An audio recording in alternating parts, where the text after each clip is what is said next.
Baik Ibu dan Bapak, sepertinya kegiatan malam ini kita mulai saja. Kita bagaimana Ibu? Mohon izin untuk memulai acara kali ini.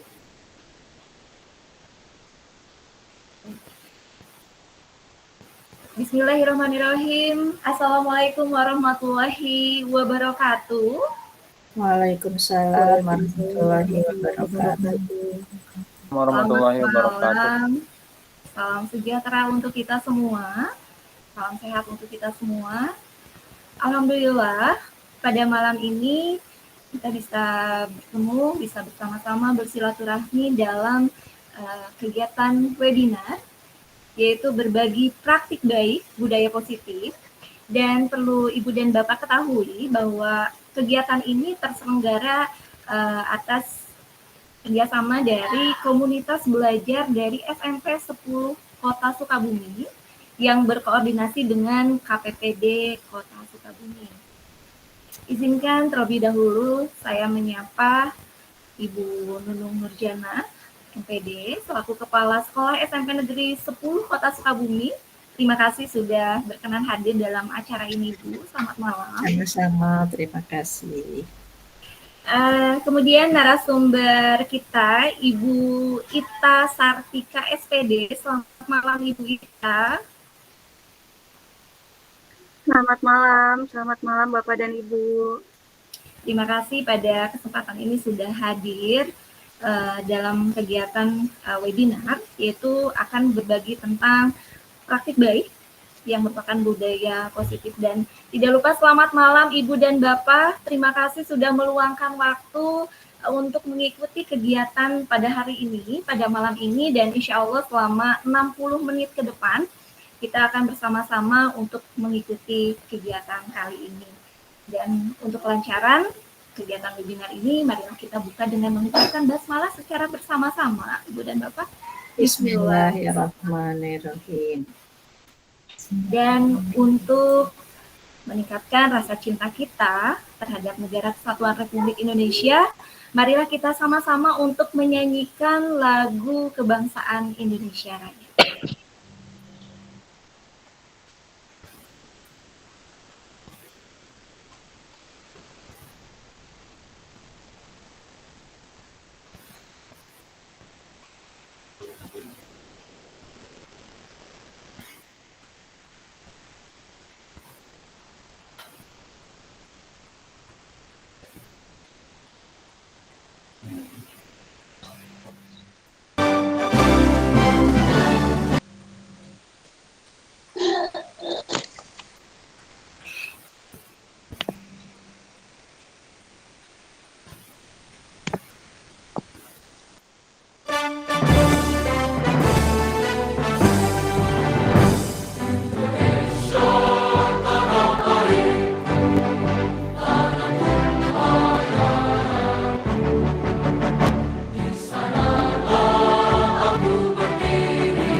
Dan saya ucapkan selamat datang kepada Ibu dan Bapak yang baru saja bergabung dalam kegiatan webinar ini. Ibu dan Bapak yang berbahagia, untuk kelancaran agenda kita hari ini dan untuk mendapatkan berkah dari Allah Subhanahu wa Ta'ala, marilah kita sama-sama berdoa bersama, yaitu akan dipimpin oleh Bapak Kusdinar SPD. Untuk itu mohon perkenan dari Bapak Kusdinar SPD untuk memimpin doa pada kegiatan kali ini.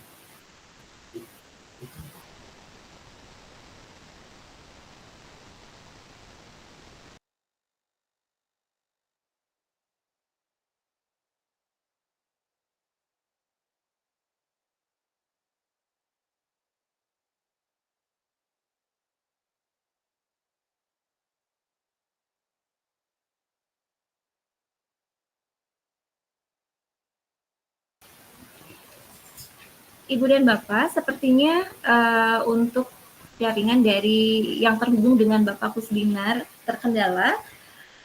Untuk itu mohon perkenan dari Bapak Ruslan yang kebetulan pada kesempatan ini hadir untuk memimpin doa kali ini.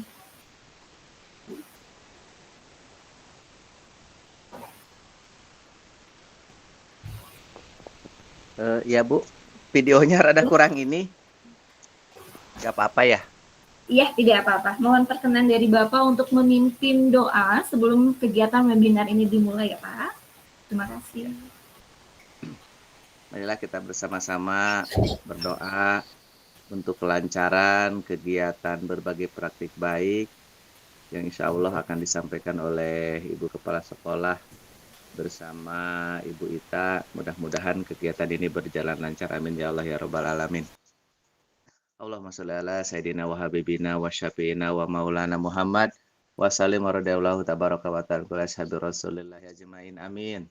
Alhamdulillahi rabbil alamin. Hamdan syakirin, hamdan naimin, hamdan yu'afini wa yukafi majidah. Ya Rabbana lakal hamdu kama yang bagi li jalil wajhikal karimi wa adini sultanik. Allahumma inna nas'aluka salamatan fid din wa lafiatan fil jasadi wa ziyadatan fil ilmi wa barokatan fi rizqi wa taubatan qabla maut wa rahmatan indal maut wa magfiratan ba'dal maut. Allahumma hawin alaina fi syakaratil maut wa najatan minan nar wal afwa indal hisab. Rabbana la tuzigh qulubana ba'da idh hadaitana wa hab lana min ladunka rahmatan innaka antal wahhab. Rabbana atina fid dunya hasanah wa fil akhirati hasanah wa qina adzabannar. Subhanaka rabbil izzati amma yasifun. Wassalamun alal mursalin walhamdulillahi rabbil alamin. Wassalamualaikum warahmatullahi wabarakatuh. Waalaikumsalam warahmatullahi wabarakatuh. Terima kasih Pak Ruslan yang sudah berkenan untuk membacakan doa sebelum kegiatan webinar ini dimulai. Ibu dan Bapak yang berbahagia, untuk acara selanjutnya yaitu saya mohon perkenan dari Ibu Nunung Nurjana MPD selaku Kepala Sekolah SMP Negeri 10 Kota Sukabumi untuk memberikan sambutan sekaligus membuka kegiatan webinar hari ini. Untuk itu dengan segala hormat Ibu, mohon perkenan untuk memberikan sambutan sekaligus membuka kegiatan webinar kali ini. Baik, terima kasih atas kesempatannya. Apakah suara saya bisa terdengar jelas? Bisa, Ibu. Ya, terima kasih. Terdengar, Bu. Bismillahirrahmanirrahim. Assalamualaikum warahmatullahi wabarakatuh. Waalaikumsalam. Waalaikumsalam warahmatullahi wabarakatuh. Alhamdulillahirabbil alamin hadana lihada wa ma kunna linahtadiya laulahan hadanallah. Asyhadu alla ilaha illallah wahdahu la syarikalah wa asyhadu anna Muhammadan abduhu wa rasuluh la nabiyya ba'dah. Alhamdulillahirabbil alamin, segala puji hanya milik Allah Subhanahu wa taala. Pada malam hari ini kita diberikan kesempatan untuk bisa bertatap muka secara maya dalam kegiatan berbagi praktik baik. Saya mengucapkan banyak terima kasih kepada seluruh peserta, terutama KPPD yang telah berkolaborasi dengan kelompok belajar skema 10 kreatif mandiri. Mudah-mudahan kolaborasi ini membawa banyak manfaat dan hikmah untuk kita semua. Shalawat serta salam tak lupa senantiasa tercurah limpahkan pada junjungan alam Nabi besar Nabi Muhammad Shallallahu Alaihi Wasallam, kepada keluarganya, kepada para sahabatnya, dan kepada seluruh umat yang senantiasa mentaatinya, termasuk kita di dalamnya sampai yaumil akhir. Ibu Bapak yang saya hormati, pada malam hari ini kelompok belajar skema kembali melaksanakan pertemuan. Dua pertemuan sebelumnya kita melaksanakan pertemuan secara offline, dan malam hari ini kembali kita melaksanakan berbagi praktik baik secara online. Luar biasa, alhamdulillah sudah hadir di sini 32 orang. Mudah-mudahan nanti bisa mengikuti sampai selesai. Pada kesempatan ini rekan kita Ibu Ita Sartika akan menyampaikan terkait dengan disiplin positif ya Bu Ita ya. Mudah-mudahan informasi yang akan kita dapatkan lebih memperdalam kembali pemahaman kita tentang disiplin positif yang pada kurikulum Merdeka itu ditekankan untuk dilaksanakan. Banyak sekali mungkin pengalaman-pengalaman yang sudah kita lalui bersama ketika kita bersama-sama para siswa. Ya. Bagaimana cara menerapkan disiplin positif terhadap peserta didik di sekolah. Tentunya di sini sudah ada yang menerapkannya, mengimplementasikannya, dan mungkin ada juga yang masih belum, ya, karena mungkin ada beberapa tantangan. Namun yang jelas optimis dan selalu berupaya untuk menciptakannya adalah sesuatu hal yang seharusnya kita laksanakan. Saya masih sering melihat adanya cara menegur siswa ya, cara menegur siswa di depan teman-temannya ya, gitu. Mungkin kita harus merefleksi pada diri sendiri ketika kita sebagai guru kemudian ada hal yang ingin disampaikan di depan guru-guru yang lain akan merasa tidak enak ya. Kenapa tidak disampaikan secara tatap muka saja ya. Nah, siswa pun mungkin sama merasakan hal yang sama. Bagaimana kita bisa mengkomunikasikan hal yang memang seharusnya tidak terjadi itu pada siswa yang memang melakukan hal tersebut. Jadi tidak pada seluruh siswa.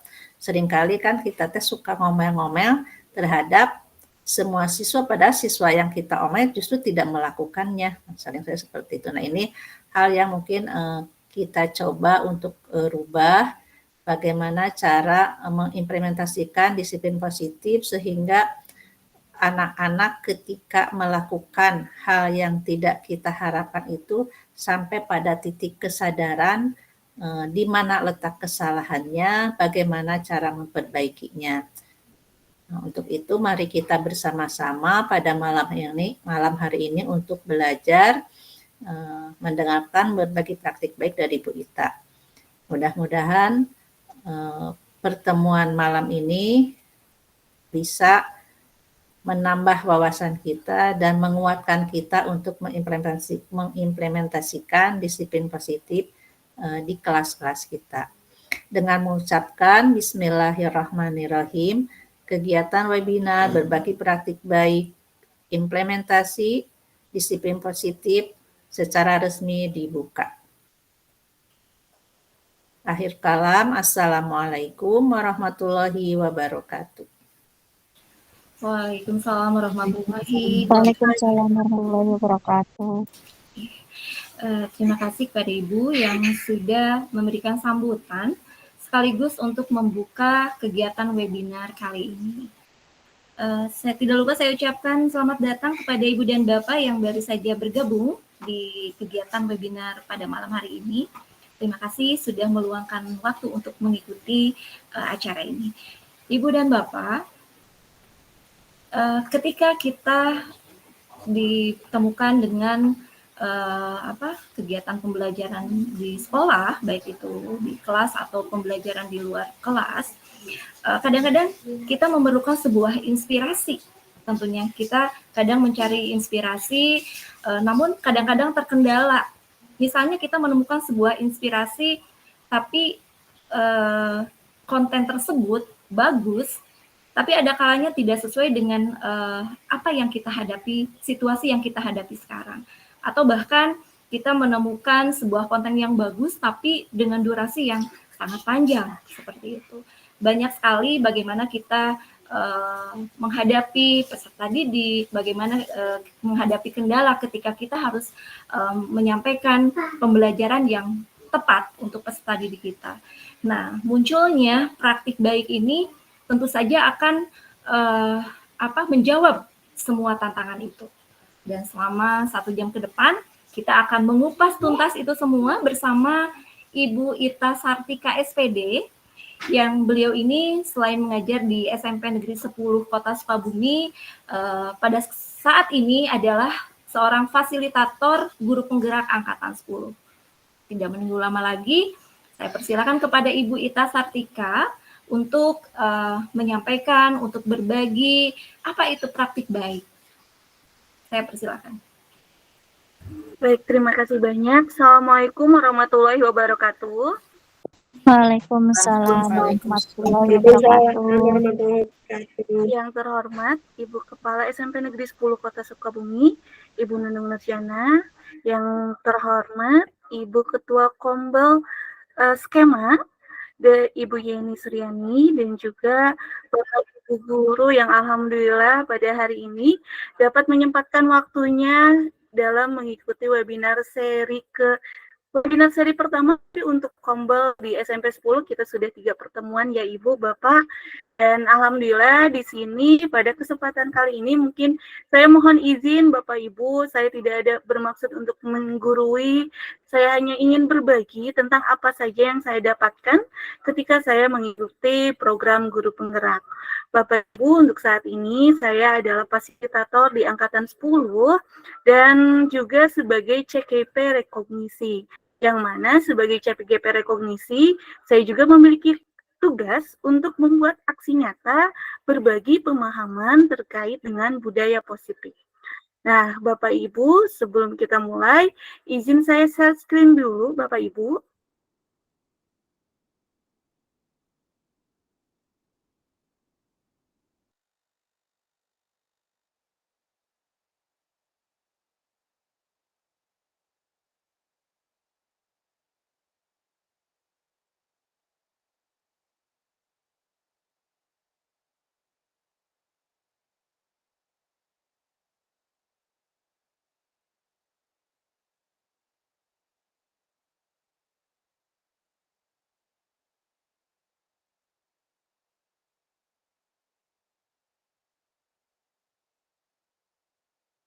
Terkait budaya positif, saya yakin Bapak Ibu sudah tidak asing lagi.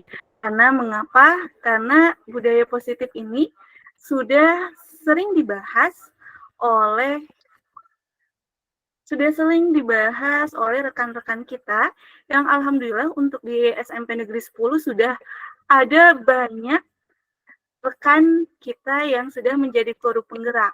Pada waktu itu ada Bu Ucu dan Bu Dewi, kemudian juga ada Pak Ruslan, dan alhamdulillah di angkatan 11 rekan-rekan kita juga sudah lulus, dinyatakan lulus, ada Bu Anggi, Bu Vera, dan Pak Ferry. Alhamdulillah. Untuk itu mungkin pada kesempatan kali ini saya hanya akan sedikit merecall atau mengingatkan kembali kepada Bapak Ibu konsep terkait dengan budaya positif.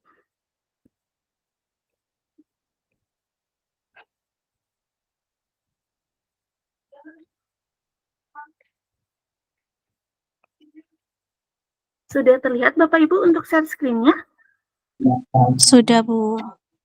Sudah, Bu. Oke. Sudah, Bu. Oke, Bapak Ibu, apa itu budaya positif? Seperti yang kita tahu bahwa budaya positif Budaya positif di sekolah yaitu nilai dan kebiasaan di sekolah yang berpihak kepada murid agar mereka dapat berkembang menjadi pribadi yang kritis, penuh hormat, dan bertanggung jawab sesuai dengan profil pelajar Pancasila.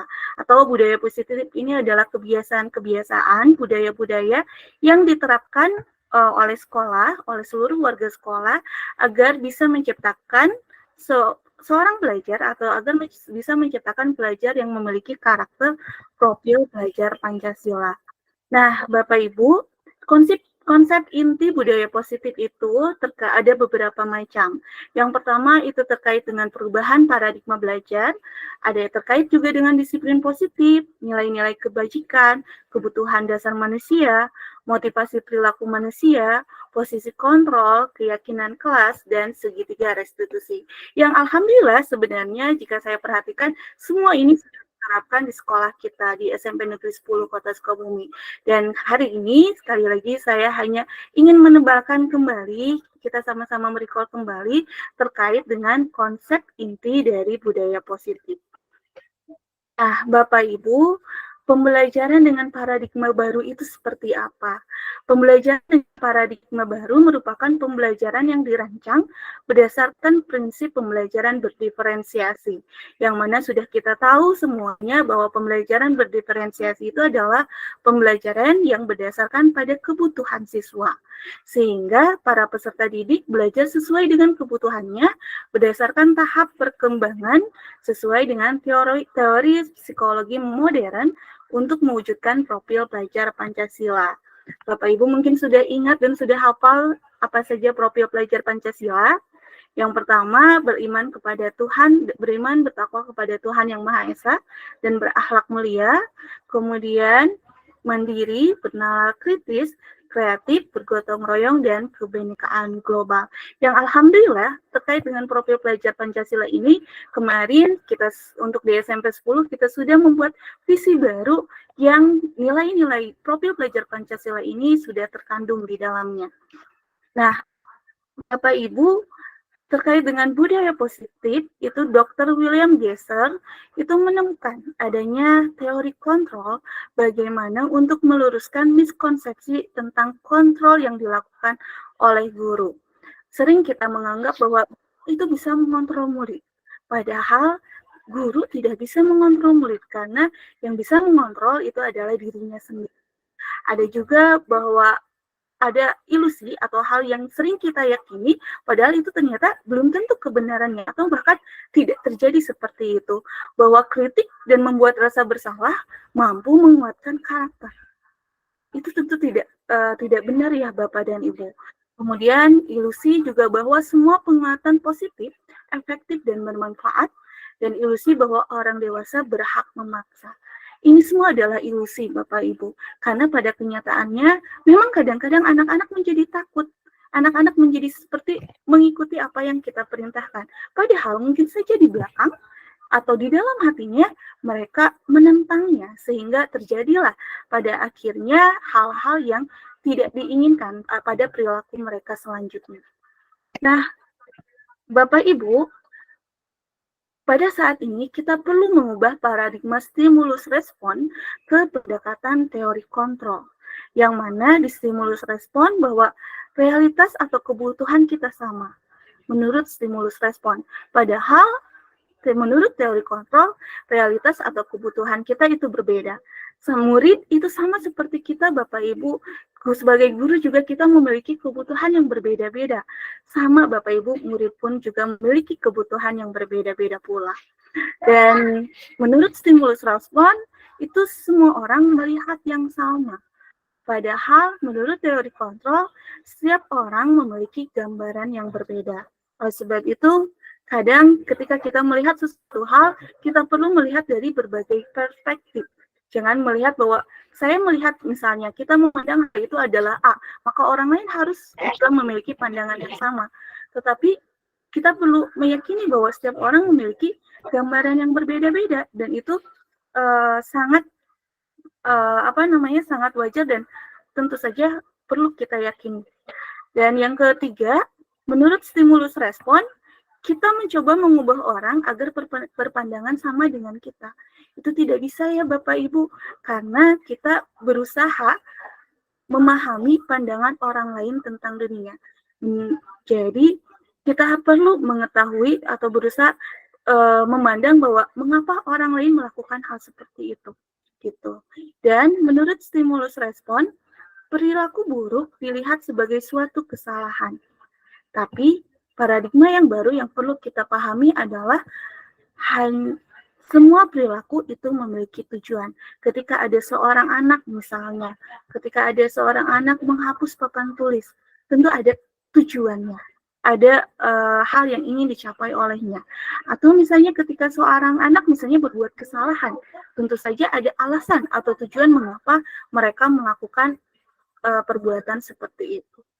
Kemudian, menurut teori stimulus respon, orang lain bisa mengontrol saya. Padahal yang perlu kita yakini, paradigma baru adalah hanya Bapak Ibu yang bisa mengontrol diri Bapak dan Ibu. Kemudian, menurut stimulus respon, saya bisa mengontrol orang lain. Padahal, Bapak Ibu, kita tidak bisa mengontrol orang lain, karena orang tersebutlah yang bisa mengontrol dirinya sendiri. Dan menurut stimulus respon, pemaksaan ada pada saat bujukan gagal. Padahal perlu kita yakini paradigma baru ini adalah kolaborasi dan konsensus menciptakan pilihan-pilihan baru. Dan menurut stimulus respon, model berpikir yang digunakan adalah menang dan kalah. Saya menang, Anda kalah misalnya. Tetapi menurut teori kontrol, pendekatan yang perlu kita lakukan adalah model berpikir menang-menang. Artinya tidak ada orang yang mendapatkan kerugian atau semuanya dapat diuntungkan. Nah, Bapak Ibu, terkait dengan budaya positif tentu saja akan berkaitan dengan disiplin. Akan dibentuk dengan adanya disiplin positif. Disiplin itu apa? Disiplin itu berasal dari kata disiplina yang berarti belajar. Disiplin mengacu pada disiplin diri yang mempunyai tanggung jawab terhadap apa yang dilakukan berdasarkan nilai-nilai yang diyakini. Nah, disiplin positif ini merupakan salah satu cara menerapkan disiplin yang bertujuan untuk menumbuhkan kesadaran serta memberdayakan peserta didik tanpa imbalan penghargaan atau reward, ancaman, atau hukuman. Jadi disiplin positif ini adalah disiplin yang berasal dari motivasi intrinsiknya Bapak dan Ibu. Jadi meskipun ada guru atau tidak, anak-anak akan tetap mengerjakan tugas. Ada guru atau tidak, anak-anak itu akan tetap membersihkan kelas pada awal kegiatan pembelajaran. Nah, misalnya seperti itu. Lalu sebagai pendidik, itu kita sebenarnya apa? Sebagai pendidik, tujuan kita adalah menciptakan peserta didik yang memiliki disiplin diri sehingga mereka berperilaku mengacu kepada nilai-nilai kebajikan universal dan memiliki intrinsik dalam perubahan perilaku ke arah yang lebih baik. Jadi, yang diharapkan di dalam disiplin positif ini adalah bagaimana kita sebagai seorang guru dapat menanamkan kesadaran pada diri anak untuk bisa meyakini atau menyadari bahwa nilai-nilai kebajikan yang ada itu merupakan nilai-nilai yang perlu dilakukan tanpa adanya paksaan, tanpa adanya keinginan untuk dipuji atau misalnya untuk menghindari hukuman. Nah, Bapak Ibu, nilai-nilai kebajikan universal adalah nilai-nilai kebajikan yang diyakini oleh semua orang. Tentu saja ada beberapa contoh nilai-nilai kebajikan institusi atau organisasi. Seperti yang Bapak Ibu tahu di kurikulum Merdeka ini, Bapak Ibu sering mendengar terkait dengan profil pelajar Pancasila. Yang mana di profil pelajar Pancasila ini ada 1, 2, 3, 4, 5, 6, 7. Ada 6 nilai yang mudah-mudahan dapat diinternalisasi di dalam diri peserta didik. Mulai dari beriman, bertakwa kepada Tuhan Yang Maha Esa, dan berakhlak mulia, mandiri, bernalar kritis, berkebinekaan global, bergotong royong, dan kreatif. Nah, Bapak Ibu, selain dari profil pelajar Pancasila ini, ada juga nilai-nilai kebajikan khusus yang dimiliki oleh organisasi lain. Misalnya dari primary years program pendidikan dasar, itu ada nilai rasa hormat, integritas, mandiri, menghargai, antusias, empati, keingintahuan, kreativitas, kerjasama, percaya diri, dan komitmen. Ada juga nilai kebajikan tentang keterampilan hidup, yang mana diantaranya ada dapat dipercaya, tulus hati, pendengar yang aktif, tidak merendahkan orang lain, dan memberikan yang terbaik dari diri. Itu adalah nilai-nilai kebajikan yang ada, dan tentu saja masih banyak lagi nilai-nilai kebajikan yang ada di dunia ini. Nah, Bapak Ibu, dalam teori kontrol ini atau dalam menciptakan budaya positif, kita perlu menyadari akan adanya kebutuhan dasar manusia. Kebutuhan dasar manusia itu apa? Kebutuhan dasar manusia adalah segala sesuatu yang kita lakukan untuk mendapatkan apa yang kita inginkan. Seluruh yang kita lakukan memiliki tujuan tertentu, dan semua usaha terbaik yang kita lakukan adalah dalam rangka agar kebutuhan dasar kita terpenuhi dengan baik. Tidak hanya kita ya Bapak Ibu, murid-murid juga tentu memiliki kebutuhan dasar manusia, dan mungkin mengapa dia melakukan hal tersebut karena ada kebutuhan dasar yang tidak terpenuhinya. Oke, nah ada Bapak Ibu 5 kebutuhan dasar manusia. Yang pertama adalah penguasaan, yang mana penguasaan ini terkait dengan harga diri, keinginan untuk dianggap, pemimpin, berprestasi, diakui, dan didengar. Ada juga terkait dengan kesenangan Bapak Ibu, yang mana kesenangan ini adalah terkait dengan bermain, humor, antusiasme, tertawa. Ada juga terkait dengan bertahan hidup, yang mana kebutuhan ini terkait dengan makan, pakaian, tempat tinggal, keamanan, dan kesehatan. Kemudian, kasih sayang dan rasa diterima. Rasa diterima, dipedulikan, berbagi, kerjasama, menjadi bagian dari kelompok. Lalu, kebutuhan lainnya adalah kebebasan Bapak Ibu, yang mana kebebasan ini terkait dengan mandiri, memiliki pilihan, mencoba hal baru, mampu mengendalikan arah diri. Nah, Bapak Ibu, seperti yang kita tahu, bahwa setiap perilaku itu tentu saja didasari pada alasan atau tujuan mengapa perilaku itu dilakukan.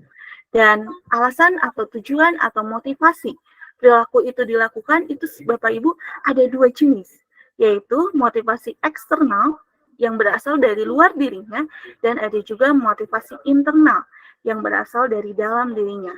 Nah, Bapak Ibu, ketika anak berperilaku, atau mungkin kita sebagai pribadi atau individu berperilaku, mungkin kita melakukan sesuatu itu bisa jadi untuk menghindari ketidaknyamanan atau hukuman atau sanksi. Atau ketika kita berperilaku, bisa jadi kita berperilaku hal tersebut itu untuk mendapatkan imbalan atau penghargaan dari orang lain. Jika kita berperilaku untuk menghindari ketidaknyamanan atau hukuman, atau untuk mendapatkan imbalan atau penghargaan orang lain, itu berarti kita berperilaku dikarenakan adanya motivasi eksternal. Tetapi, jika kita berperilaku karena kita menghargai diri sendiri dengan nilai-nilai yang diyakini, berarti itu adalah kita berperilaku karena adanya motivasi internal.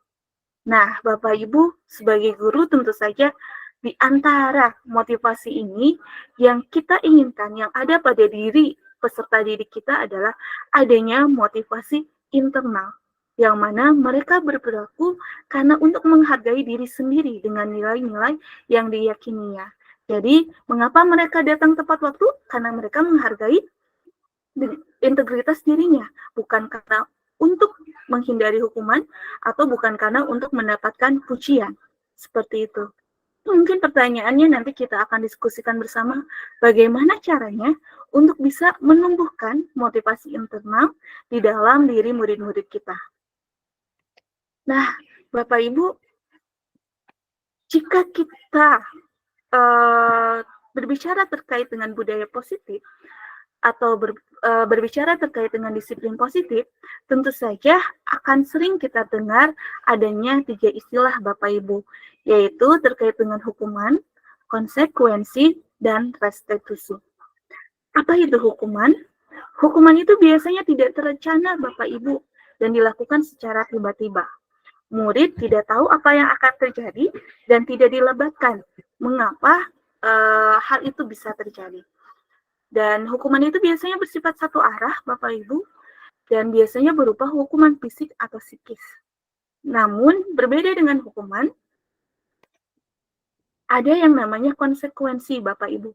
Konsekuensi itu biasanya dilakukan secara terencana atau disepakati sesuai peraturan. Murid tetap dibuat tidak nyaman, sikap guru itu selalu memonitor anak. Dan yang istilah yang ketiga, ada yang namanya restitusi, Bapak Ibu.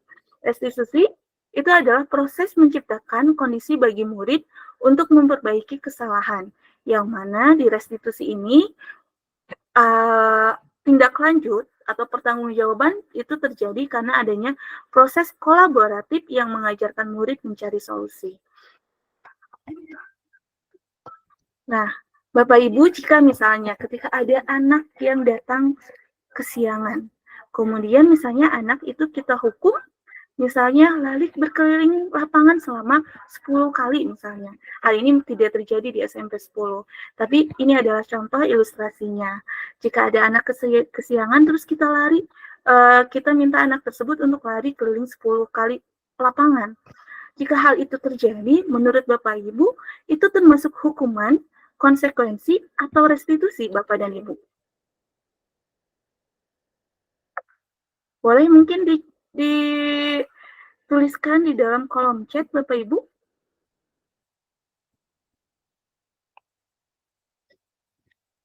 Jika hal itu terjadi, maka itu adalah hukuman ya, Bapak dan Ibu. Karena itu dilakukan tidak terencana, tiba-tiba murid tidak tahu apa yang akan terjadi. Tapi jika misalnya anak itu kesiangan, kemudian misalnya anak tersebut diberikan misalnya perintah atau penugasan, karena kamu kesiangan, maka kamu harus membersihkan kelas, atau misalnya harus menulis tidak akan kesiangan lagi, dan itu sudah disepakati sebelumnya, misalnya sesuai dengan peraturan sekolah, atau misalnya ketika anak kesiangan, kemudian anak tersebut dikurangi poinnya. Kadang ada beberapa sekolah yang kalau kesiangan ada dikurangi poin misalnya 10, misalnya, atau 20. Itu termasuk ke dalam konsekuensi, Bapak Ibu. Karena apa? Karena sudah terencana dan disepakati sesuai peraturan. Nah, jika anak melakukan kesalahan, sebenarnya apa yang perlu dilakukan oleh seorang guru?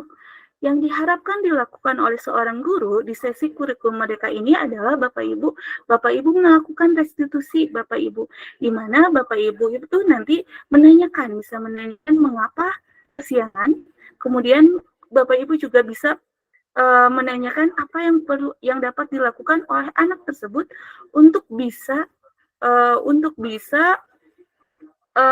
memperbaiki kesalahannya. Seperti itu. Memang untuk restitusi ini ada beberapa yang menjawab, Bu, kalau restitusi ini berarti tidak bisa serta-merta. Memang ada proses, Bapak Ibu. Namun di dalam proses tersebut anak-anak akan belajar apa kesalahannya dan bagaimana mereka bisa memperbaiki kesalahannya tersebut. Nah, Bapak dan Ibu, terkait dengan kontrol untuk bisa mendisiplinkan anak atau bisa membentuk disiplin positif pada anak, itu menurut teori ada 5 posisi kontrol. Yang pertama adalah sebagai penghukum, yang kedua ada sebagai pembuat merasa bersalah, yang ketiga ada sebagai teman, yang keempat ada yang sebagai pemantau, dan yang kelima ada yang sebagai manajer. Nah, ini adalah ada satu contoh Bapak Ibu penerapan 5 posisi kontrol guru. Misalnya ada kasus siswa tidak memakai atribut lengkap saat upacara bendera.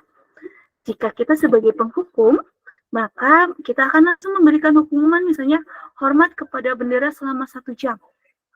Itu yang akan dilakukan oleh guru yang memiliki kontrol sebagai penghukum. Namun, jika Bapak Ibu, misalnya jika kita sebagai pembuat rasa bersalah, mungkin yang akan diucapkan adalah berapa kali Bapak Ibu harus beritahu kamu selalu saja mengecewakan Ibu atau Bapak. Seperti itu.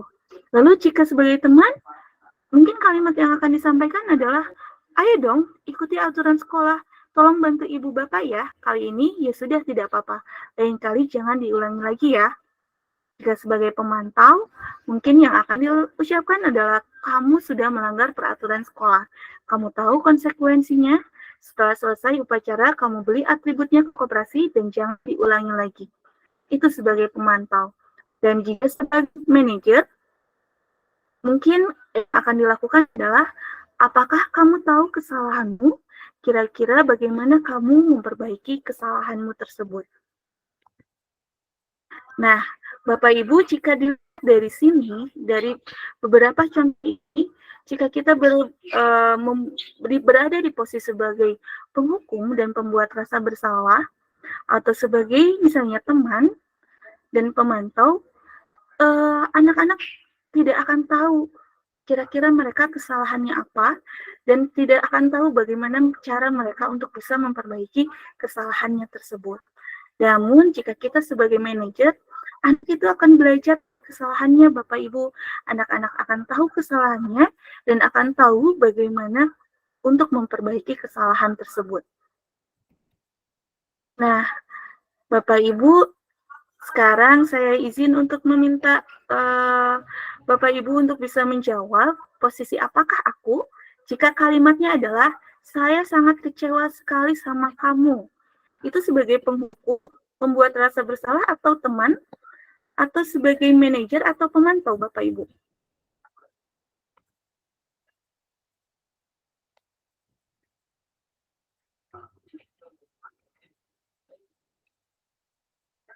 Kalau di sini saya sangat kecewa sekali sama kamu, tentu saja terlihat kalau ini adalah sebagai pembuat rasa bersalah ya Bapak Ibu.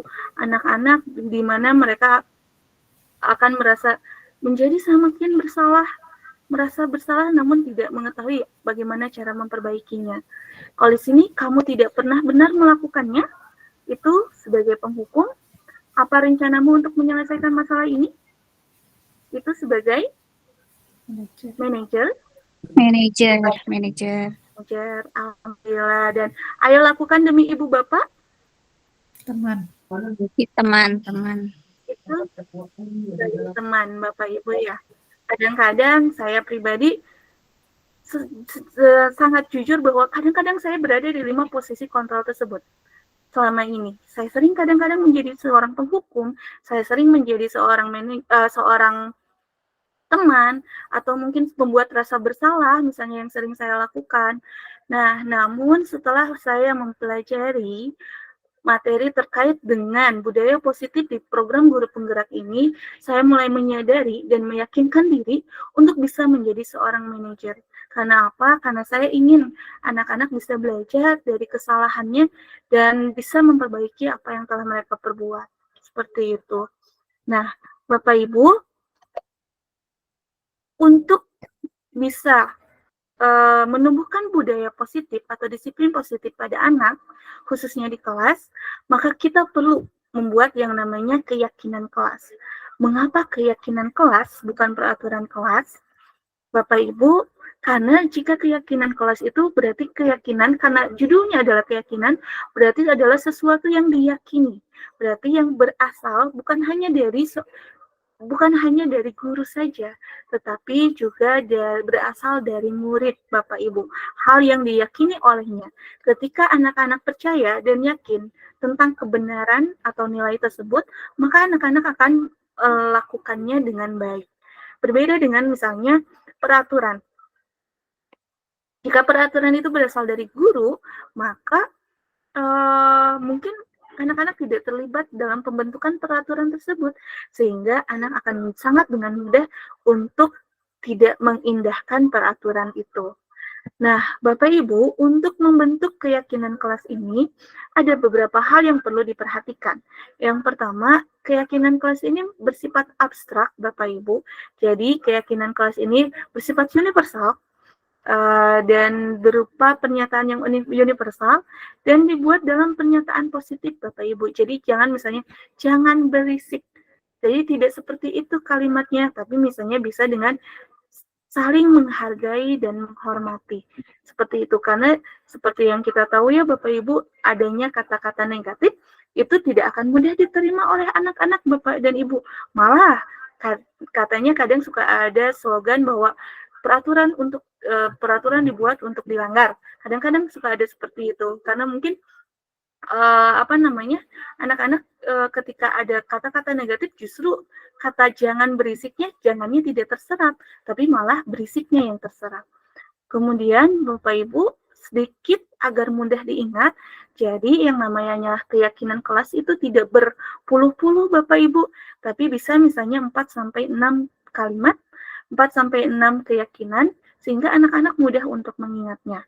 Kemudian sesuai dengan kondisi kelas dan sekolah sehingga mudah diterapkan. Bapak Ibu, selain dari adanya keyakinan kelas, untuk membentuk disiplin positif juga diperlukan adanya yang namanya keyakinan sekolah Bapak dan Ibu. Mengapa? Karena dengan adanya keyakinan sekolah, itu nilai-nilai tersebut dapat dilakukan oleh seluruh warga sekolah. Karena disiplin positif itu tidak hanya dapat terlaksana jika hanya dari guru atau misalnya siswa saja yang melakukannya, tapi harus dilakukan oleh seluruh warga sekolah. Lalu, untuk membentuk keyakinan kelas ini, semua warga kelas itu dilibatkan saat membuat keyakinan kelas. Seperti itu, Bapak dan Ibu, ini adalah beberapa contoh keyakinan kelas. Misalnya di keyakinan kelas 8C, menjaga kebersihan ruang kelas kita, saling menolong, saling menghargai dan menghormati, melakukan yang terbaik, berbicara dengan guru jika mengalami masalah. Dan ini adalah contoh keyakinan sekolah Bapak dan Ibu.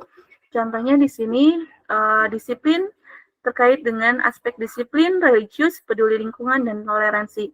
Di sini dijabarkan terkait dengan disiplin, itu berarti indikatornya adalah datang tepat waktu di sekolah, mengerjakan tugas tepat waktu, mengikuti kegiatan upacara, memakai seragam sesuai jadwal, dan menggunakan kata-kata sopan.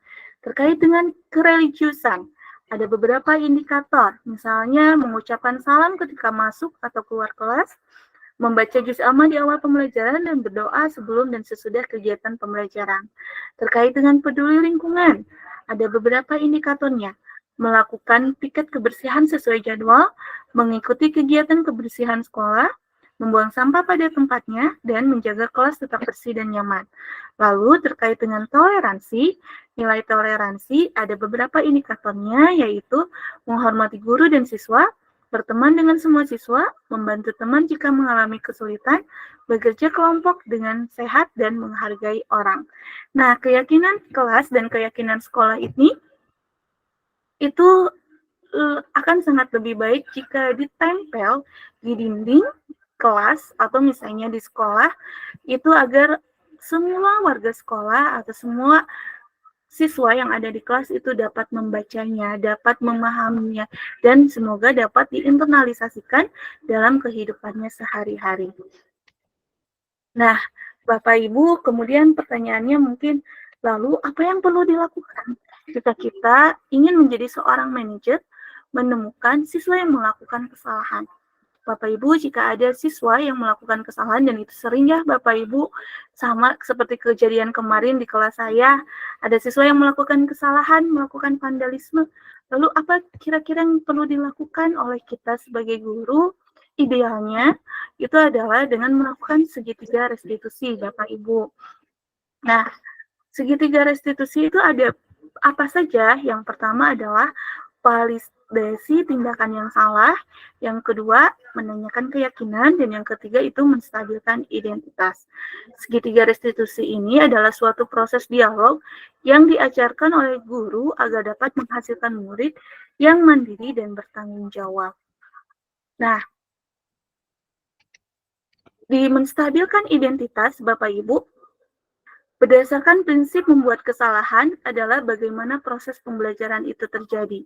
Yang mana kita menstabilkan dulu kesalahan anak-anak atau misalnya perasaannya anak-anak. Yang pertama itu berbuat salah itu wajar, misalnya. Tidak ada manusia yang sempurna, ibu juga sama. Bapak juga pernah melakukan kesalahan. Misalnya, atau kalimat yang lain, ibu bapak tidak mau mencari siapa yang salah, tapi bapak, ibu atau bapak ingin mencari solusi dari permasalahan ini.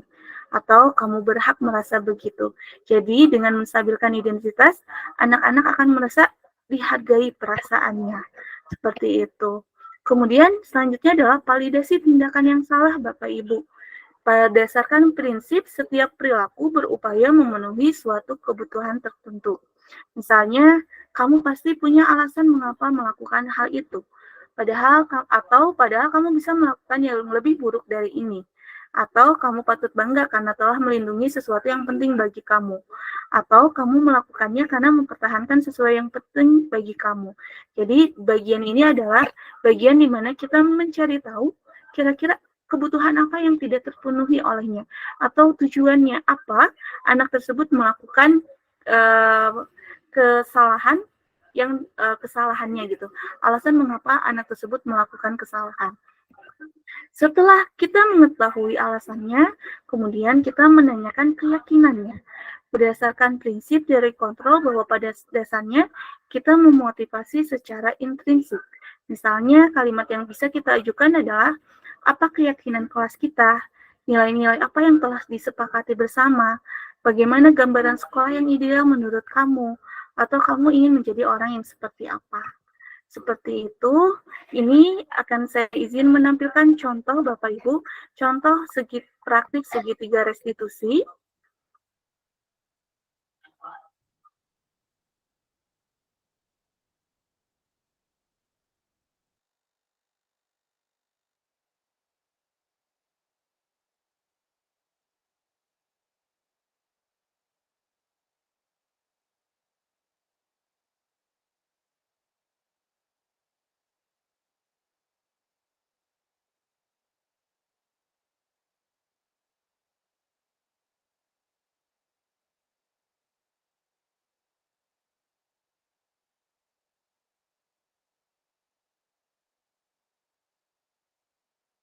Suaranya nggak muncul, Bita. Oh iya, baik Ibu.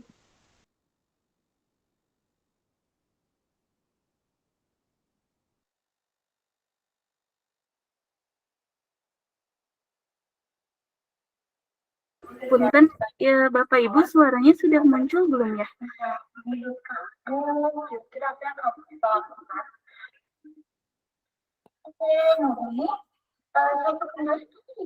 Muncul. Sudah Bu, Terima tapi kasih. kurang jelas. Oh iya, ya Bu. Menyenangkan ya, namun menurut Ibu, yang melakukan itu sudah sesuai dengan aturan sekolah atau keyakinan sekolah, Ibu karena tidak mengikuti kegiatan.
Dan berikut ini Bapak Ibu testimoni atau bagaimana perasaan anak setelah melakukan restitusi.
Suaranya nggak ada.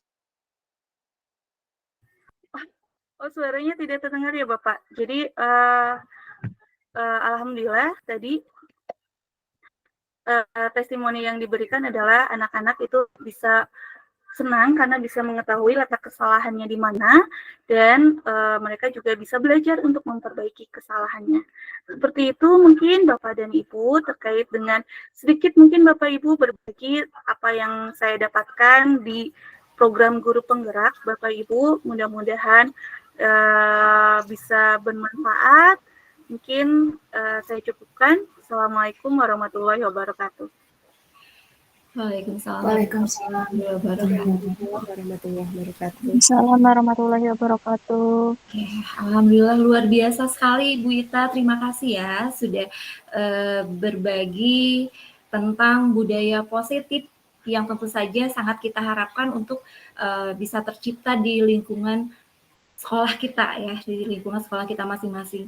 Ketika kita berbicara tentang budaya positif yang ingin diciptakan di lingkungan sekolah kita, itu suatu perbincangan yang tidak akan ada habisnya, terutama apalagi tadi ketika Bu Ita mengupas tuntas dari akar permasalahannya mulai dari paradigma stimulus respon yang kadang-kadang kita mendekati ke arah itu yang seharusnya itu diubah menjadi ke pendekatan teori kontrol ya Bu Ita ya untuk itu. Kemudian tadi dibahas pula tentang 5 kebutuhan dasar manusia, kemudian posisi kontrol kita ada di mana. Nah, apabila ada pertanyaan atau ada hal-hal yang kurang jelas dari Ibu dan Bapak, saya buka sesi tanya jawab untuk kali ini dan saya batasi untuk 3 orang penanya dulu. Silakan Ibu dan Bapak apabila ada yang mau mengajukan pertanyaan terkait dengan apa yang dijelaskan oleh Ibu Ita tadi, yaitu berkenaan dengan budaya positif. Silakan.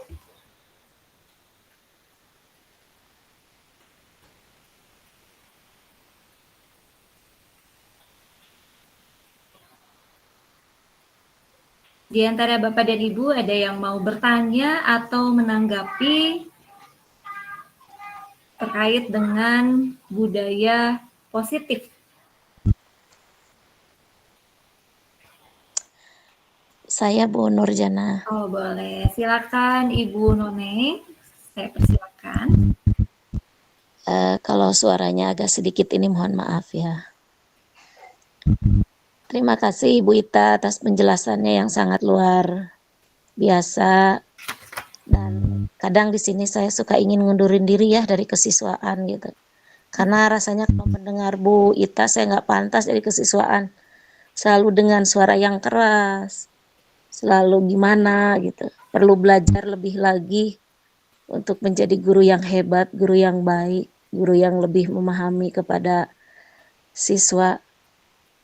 Kadang saya suka bingung bagaimana dalam memberikan penyelesaian masalah kepada anak yang dalam tanda kutip lebih dari biasanya. Sebaiknya anak yang memiliki kreativitas yang tinggi gitu. Contoh yang tadi Bu Ita katakan, vandalisme yang hebat. Gitu. Kadang semakin anak kita lembut, bukan berarti tidak boleh marah kan mungkin ya di sini juga. Rasanya kalau misalkan upacara dan segala macamnya, kalau tidak dengan agak sedikit nada tinggi, susah banget ya habis waktu gitu. Kecuali kita sepakati bersama, mau berapa lama pun gak jadi masalah, tapi dengan tidak mengurangi sebelumnya sesudahnya akan habis. Nah, bagaimana dengan yang tadi seperti yang kesiangan segala macam paham itu. Nah, ini dengan kejadian yang hangat kemarin saya sedikit agak memarahi, tapi setelah memarahi juga memberikan pengertian yang benar-benar agar bisa memahami, menanyakan juga tujuannya kamu apa melakukan itu, niatannya apa. Anak dengan santai menjawab, Nggak tahu Bu, pokoknya pengen aja gitu. Motivasinya apa? Nggak tahu nggak kalau itu teh adalah sebuah kesalahan dan nulisin apa? Enggak, pokoknya pengen nulis aja gitu. Kadang nggak ketemu juga titik permasalahannya di mana gitu. Saya pengen tahu aja apakah selama ini yang saya lakukan itu banyak menyimpangnya atau tidak gitu. Itu saja Bu Ita, terima kasih. Baik, terima kasih Ibu Nuneng atas pertanyaannya bagaimana. Nah ini bagaimana Bu Ita nih? Kadang-kadang dalam kenyataannya gitu ya, dalam kenyataannya ketika misalnya apa yang kita lakukan kadang-kadang berbanding terbalik dengan apa yang seharusnya kita lakukan gitu Bu Ita. Seperti halnya tadi ketika misalnya mau upacara atau misalnya ada hal-hal yang dilakukan oleh siswa yang sekiranya sesuatu hal yang agak menyimpang gitu. Nah, mereka tidak akan mengikuti itu tanpa ada misalnya kita bicara dengan frekuensi yang agak tinggi gitu ya. Tapi padahal seharusnya kita itu berusaha untuk memahami siswa. Nah ini sebetulnya dari mana nih Bu Ita nih? Apakah misalnya penanaman sejak awalnya, fondasinya yang memang harus diperkuat atau bagaimana nih terkait dengan apa yang disampaikan oleh Ibu Nuneng tadi? Silakan Ibu Ita. Oke, baik, terima kasih banyak Ibu. Wah, ketika mendengar Ibu tadi terpikir untuk mengundurkan diri, wah itu saya sangat jangan gitu Ibu ya. Karena mengapa? Karena sosok Bu Nuneng itu di sekolah itu sangat-sangat penting. Karena apa yang telah dilakukan oleh Ibu, saya sangat salut Ibu ya. Dengan berbagai cara, Ibu alhamdulillah bisa sangat mendisiplinkan anak-anak. Dan kemarin juga terkait dengan vandalisme, alhamdulillah mohon maaf Bapak Ibu kemarin ketika saya ada kegiatan di Bandung sehingga saya tidak bisa menemani anak-anak, tapi alhamdulillah saya mendapatkan support dari Ibu Noneng kemarin sudah ditindaklanjut dengan sangat baik. Dan Ibu tadi kemarin ketika saya bertanyakan kepada anak-anaknya, ternyata alhamdulillah Ibu anak-anak sudah belajar dari kesalahannya dan mereka juga mencoba untuk bertanggung jawab untuk bisa memperbaiki kesalahannya itu. Karena kalau tidak salah anak-anak itu insya Allah hari Sabtu dan Minggu ini akan mengecek tulisan yang mereka buat dan akan mengecek dan memperbaiki kesalahannya. Dan apa yang dilakukan oleh Ibu itu sudah sangat bagus, Ibu sudah sangat baik karena Ibu telah membuat anak-anak bisa belajar dan belajar untuk memperbaiki kesalahannya atau bisa bertanggung jawab terhadap dengan kesalahannya. Dan Ibu, Bapak, sebenarnya Bapak Ibu, saya pun Bapak Ibu, selaku manusia biasa, sama Ibu Bapak, kadang-kadang Ibu, saya pun ketika misalnya menemukan anak yang mengalami kesalahan, itu kadang-kadang ada respon ketika nada suara saya naik, Ibu Bapak, seperti itu. Sama Ibu Bapak, saya pun kadang-kadang seperti itu. Nada suara saya naik, misalnya. Kemudian misalnya, saya pun misalnya tadi bersikap sebagai misalnya bisa jadi penghukum. Namun Bapak Ibu, Bapak Ibu, tentu saja di sini juga saya masih belajar Bapak dan Ibu, belajar bagaimana bisa menerapkan menjadi seorang manajer. Mungkin ketika bagaimana akhirnya anak-anak bisa belajar dari kesalahannya seperti itu. Dan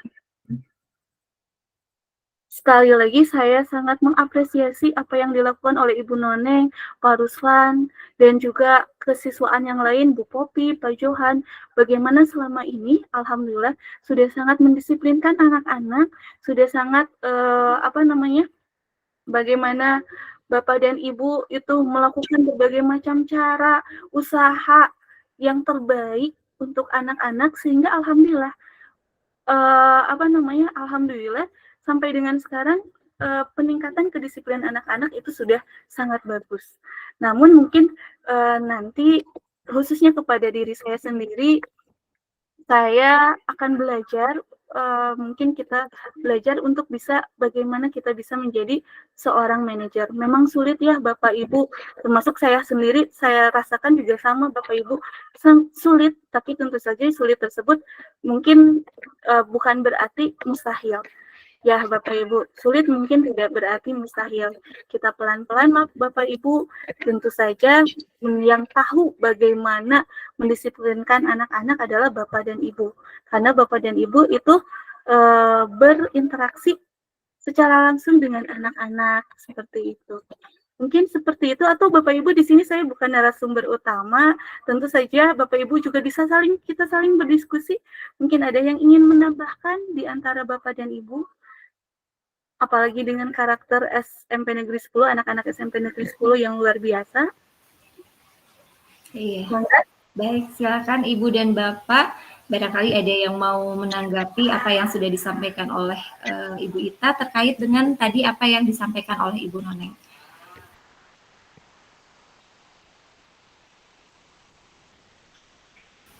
Boleh saya ikut menanggapi?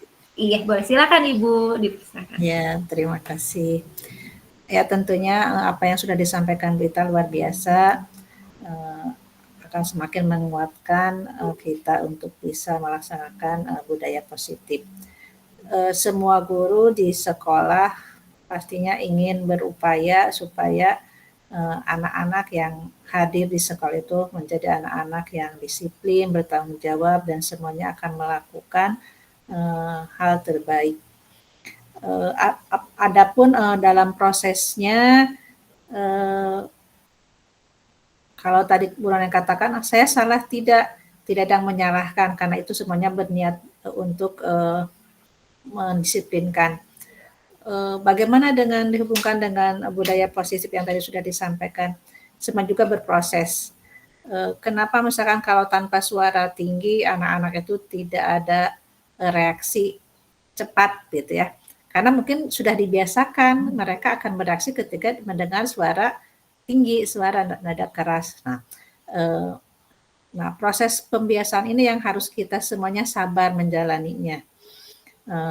Mungkin Bu Noneng bisa berproses juga ketika kalau dulu mas suaranya misalkan sampai sekian oktav gitu ya, nah mungkin dikurangi 1 oktav gitu. Jadi anak-anak pun akan berproses, jadi tidak akan dalam waktu 1 jam 2 jam nampak begitu ya, tapi itu semuanya berproses, dan tentunya ini tidak bisa hanya 1 orang, tapi harus kerjasama, keseluruhan, berkolaborasi.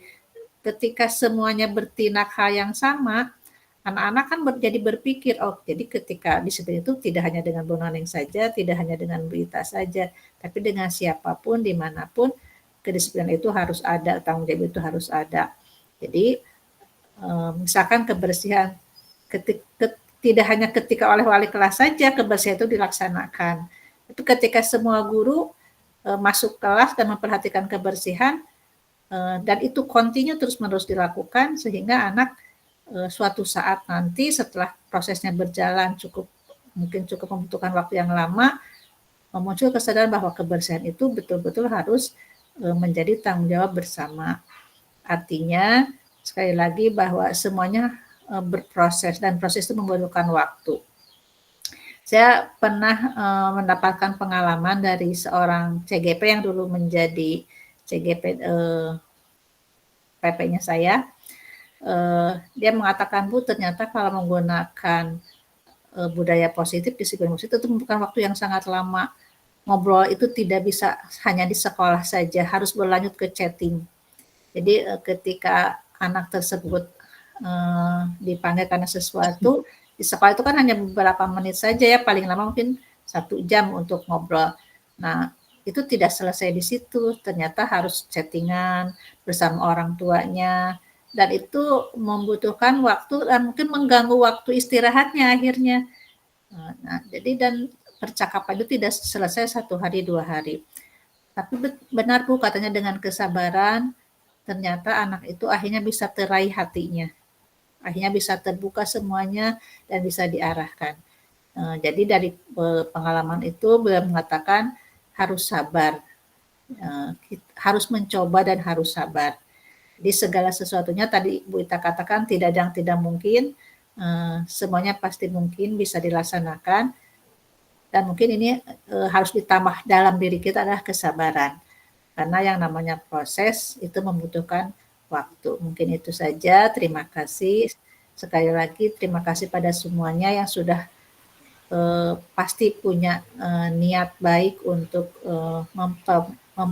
mempelajarkan siswa menjadi anak-anak yang disiplin dan bertanggung jawab. Terima kasih. Assalamualaikum. Waalaikumsalam. Baik Ibu, terima kasih. Jadi kembali lagi semuanya ini adalah sebuah proses ya, sampai kita semua bisa menciptakan siswa kita menjadi seseorang yang berbudaya positif, menjadi seorang yang berdisiplin itu. Ibu Noneng bagaimana? Masih ada tanggapan terkait hal ini? Ya, alhamdulillah, terima kasih. Kita coba hari Senin. Agar itu tidak terjadi cepat, saya mau semua wali kelas turun, saya ada di depan, kita bersama-sama mendisiplinkan anak tanpa ada suara oktav saya tinggi, semua berperan bersama-sama ikut terjun, insya Allah dalam waktu sekejap akan selesai. Mari kita bersama-sama. Terima kasih. Baik. Ya, mudah-mudahan mulai hari esok kita bersinergi ya untuk menciptakan siswa, pokoknya semua yang ada di lingkungan sekolah kita menjadi seseorang yang berbudaya positif. Mari kita berproses untuk ini semua. Baik Ibu dan Bapak, barangkali masih ada pertanyaan atau tanggapan terkait dengan materi kita kali ini tentang budaya positif. Saya pengen punya tanggapan sedikit. Boleh, silakan Pak Kusdinar. Bismillahirrahmanirrahim. Assalamualaikum warahmatullahi wabarakatuh. Waalaikumsalam warahmatullahi wabarakatuh. Terkait dengan apa yang disampaikan oleh Bu Noneng, saya ingin menanggapi dari sisi teladan dari guru. Saya melihat ada krisis keteladanan ya. Krisis keteladanan, tapi dalam tanda petik, bukan berarti saya memberikan gambaran lain dalam kalimat saya tadi seperti seolah-olah memberikan indikasi guru tidak berteladan gitu ya, bukan. Tetapi di sini kekuatan intensitas guru-guru di dalam memberikan contoh kepada siswa secara keseluruhan itu semakin lama semakin menurun. Ini gejala pada umumnya kalau saya melihat. Saya sedang tidak mengangkat diri saya sendiri, namun saya sering menyimak gitu, sering bergumam dengan teman-teman saat upacara. Contoh kecil saat upacara. Saat upacara guru datang terus berurutan lewat belakang. Siswa benar-benar di depan mata melihat langkah guru ke depan maju. Makin lama makin penuh, dan ini adalah sepele tetapi membuat satu perubahan komitmen pada anak yang akhirnya terinternalisasi bahwa anak sendiri akan memiliki anggapan bahwa guru nanti seperti itu begitu ya. Kemudian itu dalam satu hal. Dalam hal lain banyak Bapak Ibu bisa berkata-kata ya, bisa menyampaikannya dalam hati, silahkan, bahwa itu memang krisis contoh, krisis dari kita. Saya juga kadang-kala mungkin terlibat di dalam situasi seperti itu ya, artinya saya juga kadang-kadang mungkin jadi pemeran menurunnya keterlibatan guru yang pada akhirnya siswa merasa jauh dari guru. Saya ambil contoh satu. Saya punya persepsi, karena persepsi saya sudah banyak dibuktikan orang, ketika banyak guru atau beberapa guru yang terlibat banyak tahu terhadap permasalahan siswa, itu menunjukkan ada komunikasi yang intensif, yang dalam. Artinya beberapa informasi atau banyak informasi didapat dan didulang oleh guru dari siswa. Kalau siswa ditanyai beberapa hal tentang dirinya, bahkan di rumahnya, maka siswa akan merasa terakui. Lalu pada saat itu gerak langkah siswa untuk melakukan perubahan-perubahan sikap yang diajak oleh teman-temannya mengarah pada hal keburukan, itu akan tertahan dengan bagaimana ia telah melakukan komitmen dengan gurunya. Oleh karena itu, budaya positif pada hal ini sebenarnya saya ingin mengatakan bahwa cobalah di antara guru lebih banyak tahu tentang siswanya. Walaupun hanya sekedar bertanya, kamu di rumah dengan siapa? Itu merasa diakui. Ketika siapa nama kamu, ditepuk pundaknya, didekati, dirangkul, namanya siapa, tinggal di mana. Dia akan mengingat peristiwa itu. Lama, bahkan saya sendiri, siapa guru yang pernah menepuk punggung saya, masih ingat itu waktu di SD. Betapa itu mengakar, menguat pada diri siswa. Oleh karena itu, saya juga pernah menyampaikan itu kepada Pak Pengawas waktu itu. Pengalaman saya bagaimana saya saya bukan sedang mengangkat diri, tapi saya menanyakan satu persatu siswa. Ya, sampai-sampai ada siswa yang kemudian curhat, orang tuanya berpisah, lalu saya bikin komitmen dengan anaknya, kita bikin sandiwara, ya, akhirnya siswa bisa mempersatukan kedua orang tuanya waktu itu. Ya, waktu saya jadi wali kelas. Ini artinya bahwa keterlibatan guru ke dalam personal anak, walaupun hanya singkat, menepuk dadanya, lalu menanyakan, mama kamu di mana? Dan seterusnya, hal sepele yang lain itu akan membuat anak justru terangkum, mempunyai konklusi atau kesimpulan dalam dirinya bahwa saya diraih. Lalu itu dampaknya seperti kata tadi, bahwa ketika anak akan melakukan satu perbuatan-perbuatan tertentu yang akan diajak oleh teman-temannya yang lain, itu akan merasa tertahan. Kenapa? Karena saya sudah malu dengan guru ini. Saya sudah malu dengan guru itu. Saya sudah kemarin ditanya begini dan begitu. Saya pernah waktu itu siapa tuh wali kelasnya yang tidak pernah hadir tuh anaknya, lalu saya berkolaborasi dengan, kalau tidak salah dengan Ibu Pera itu waktu itu. Lalu saya tanyakan, nih nomor telepon saya. Saya berikan, ini nomor telepon saya ya, kalau kamu misalkan ingin butuh sesuatu, kita ngobrol aja. Kalau kamu main ke rumah, mau nggak? Gitu. Itu saya anak besok-besoknya senyum-senyum dari masjid itu kelihatan anak senyum pada saya, menatap saya. Jadi seolah-olah anak itu ingin berkomunikasi kembali. Ini mungkin dugaan-dugaan saya ya. Tapi itulah barangkali saya ingin memberikan satu gambaran di sini budaya positif, bagaimana kita lebih dekat memperoleh informasi, mendulang informasi dari siswa, itu akan memberikan dampak penguatan bagi anak untuk tidak melakukan hal-hal atau keburukan lainnya yang diajak oleh teman-temannya yang paling berpengaruh. Demikian, terima kasih. Assalamualaikum warahmatullahi wabarakatuh. Iya, baik. Tanggapan yang luar biasa ya dari Pak Kusdinar, terima kasih. Bu Ita, bagaimana nih terkait dengan apa yang disampaikan oleh Pak Kusdinar ini? Yang pertama itu hilangnya keteladanan siswa terhadap guru gitu ya. Tidak ada sosok yang diteladani oleh siswa dari gurunya itu sendiri. Kemudian yang kedua, ada krisis keterlibatan guru terhadap personal siswa.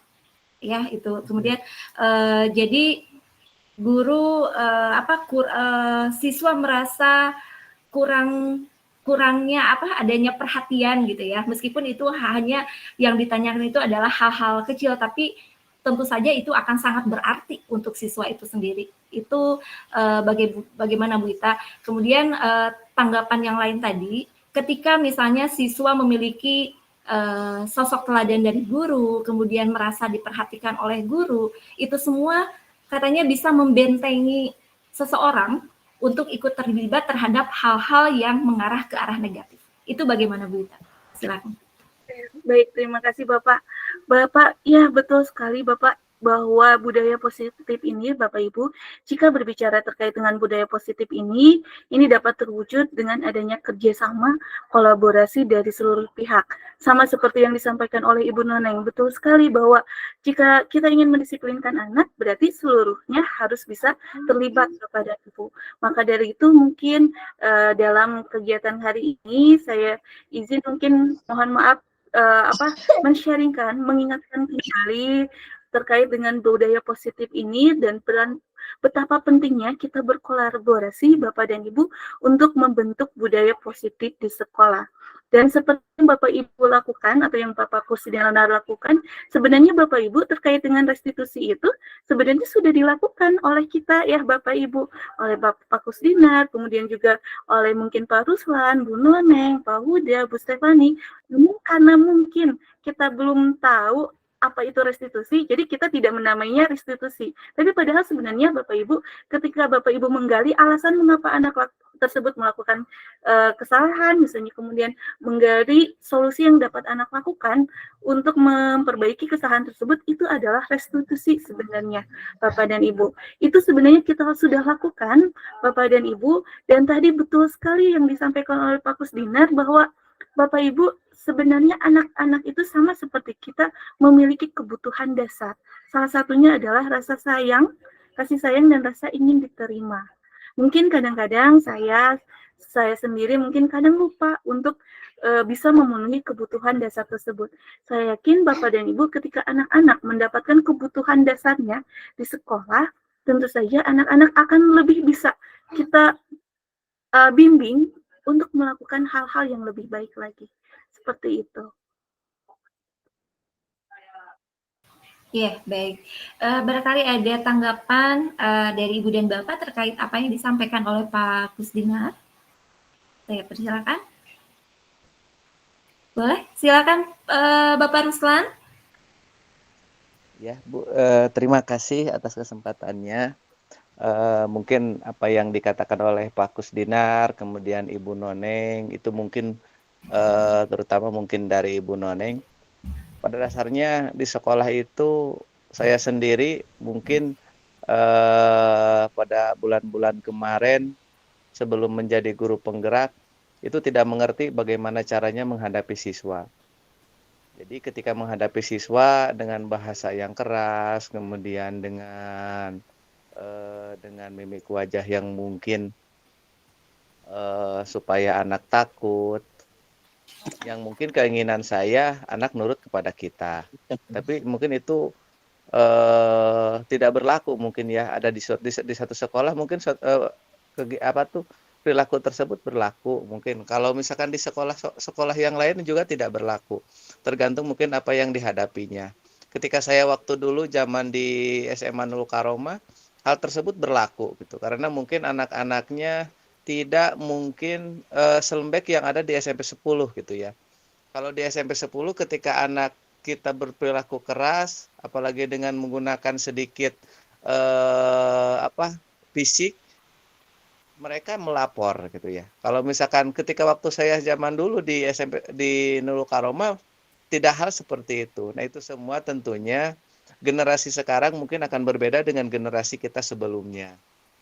Jadi pada dasarnya kita menghadapi anak, mungkin kita sebagai guru ketika di kelas kita buatkan kesepakatan belajar. Kemudian untuk wali kelas juga kita buatkan kesepakatan kelas. Jadi ketika ada hal-hal anak yang melanggar kelas di kelasnya, mungkin wali kelas yang berperan. Kemudian kami mungkin di kesiswaan juga akan membuat kesepakatan sekolah ya, atau kesepakatan siswa. Nah, itu semua kalau disepakati bersama, kita mengacu kepada hal-hal itu, anak mungkin akan mengerti sanksi dan hukuman apa mungkin yang akan mereka terima gitu ya. Yang mungkin notabene akan merubah sedikit perilaku menjadi lebih baik. Jadi budaya positif ini mungkin pada dasarnya kita tidak berharap anak berperilaku maksimal lebih baik begitu ya, tapi mungkin anak ada sedikit perubahan menjadi lebih baik. Nah, itu semua tentunya betul dikatakan oleh Pak Kusdinar, kita sebagai stakeholder sekolah dari mulai pimpinan, guru, kan kita TU, terutama mungkin para dewan guru, kita mungkin harus kompak dan bekerja sama gitu ya, bagaimana caranya menciptakan budaya belajar, budaya mengajar yang baik begitu. Jadi dikatakan disiplin itu mungkin seperti apa? Karena anak juga mungkin melihat dan menilai gitu ya. Kalau ketika kita membicarakan anak supaya disiplin, kita juga mungkin tidak disiplin, nah mungkin apa boleh buat begitu ya. Apa boleh buat gitu. Jadi mereka mungkin apa yang dikatakan Pak Kusdinar, siapa sih teladan saya, siapa sih contoh saya untuk menjadi lebih baik. Nah, itu semua tentunya mudah-mudahan dengan adanya kegiatan seperti ini kita bisa refleksi diri, mungkin kita bisa uji mengaji diri bagaimana mungkin kurikulum Merdeka ini diciptakan untuk menggali potensi anak gitu ya. Beda dengan kurikulum-kurikulum yang sebelumnya gitu. Mungkin itu yang bisa saya sampaikan Bu Ita, kurang lebihnya mohon maaf. Mudah-mudahan ada manfaatnya. Terima kasih. Iya, baik. Terima kasih atas tanggapan yang sudah disampaikan oleh Pak Ruslan. Terkait apa yang tadi disampaikan oleh Pak Kusdinar, menurut Pak Ruslan itu langkah awalnya itu adalah dibuat keyakinan kelas dulu ya, kesepakatan kelas dulu. Siapa tahu kalau misalnya siswa sudah mengetahui ketika misalnya melakukan hal-hal tertentu yang menyimpang ke arah yang kurang baik, mereka sudah tahu apa sanksinya. Setidaknya itu bisa mengurangi hal-hal yang bersifat negatif dan mengarah untuk berbudaya positif tentunya. Nah, terlepas dari itu semua, kita pun misalnya sebagai pendidik ya harus berusaha untuk menjadi sosok yang memberikan keteladanan. Bagaimana Bu Ita terkait dengan tanggapan yang disampaikan oleh Pak Ruslan? Ya, sangat setuju dengan apa yang disampaikan oleh Pak Ruslan, bahwa Bapak dan Ibu di sini saya mungkin hanya mengajak pada kesempatan ini mudah-mudahan bisa menjadi ajang bagi kita Bapak Ibu, terutama untuk saya sendiri, bagaimana kita merefleksikan apa yang telah kita perbuat, dan mudah-mudahan dengan adanya kegiatan ini, mudah-mudahan kita bisa menjadi lebih bersemangat lagi Bapak dan Ibu, dan menjadi lebih berusaha lagi untuk bisa mewujudkan budaya positif di SMP Negeri 10 Kota Sukabumi. Terima kasih. Iya, baik. Ibu dan Bapak, apakah masih ada tanggapan terkait dengan apa yang disampaikan oleh Pak Kusdinar dan Pak Ruslan, atau barangkali ada pertanyaan atau tanggapan yang lain? Saya persilakan.